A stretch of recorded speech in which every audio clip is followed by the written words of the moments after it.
Mari membahas soal ini bersama-sama. Seorang pegawai di lembaga eksekutif mengetahui adanya praktik korupsi yang melibatkan beberapa anggota parlemen dari partai yang berkuasa. Namun ia ragu untuk melaporkan hal tersebut karena khawatir akan mempengaruhi hubungan antara lembaga eksekutif dan legislatif. Bagaimana Anda menilai tindakan pegawai tersebut dalam konteks pilar negara? Oke, langsung aja kita bahas ya. Untuk opsi A, mengutamakan stabilitas politik adalah hal yang penting, sehingga pegawai sebaiknya tidak melaporkan praktik korupsi tersebut. Ini salah, karena stabilitas politik tidak boleh dipertahankan dengan mengorbankan integritas dan kejujuran dalam penegakan hukum dan pemberantasan korupsi. Untuk opsi B, melaporkan praktik korupsi harus menjadi prioritas, meskipun hal itu dapat menimbulkan ketegangan antara lembaga-lembaga negara. Ini betul ya, opsi B ini betul karena melaporkan praktik korupsi harus menjadi prioritas, meskipun itu dapat menimbulkan ketegangan ya.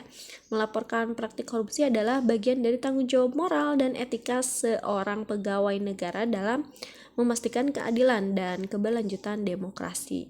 Untuk opsi C, asalkan pegawai tersebut memastikan pekerjaannya tetap dilakukan dengan baik, maka tidak masalah untuk tidak melaporkan praktik korupsi tersebut. Ini juga salah ya, karena tidak melaporkan praktik korupsi ini yang merugikan negara adalah tindakan yang tidak etis ya, dan dapat merusak kepercayaan.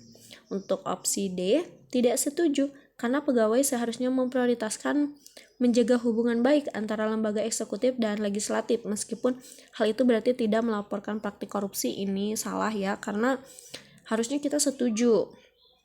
Karena menjaga hubungan baik antara lembaga eksekutif dan legislatif tidak boleh dilakukan dengan cara menyembunyikan praktik korupsi yang merugikan kepentingan publik.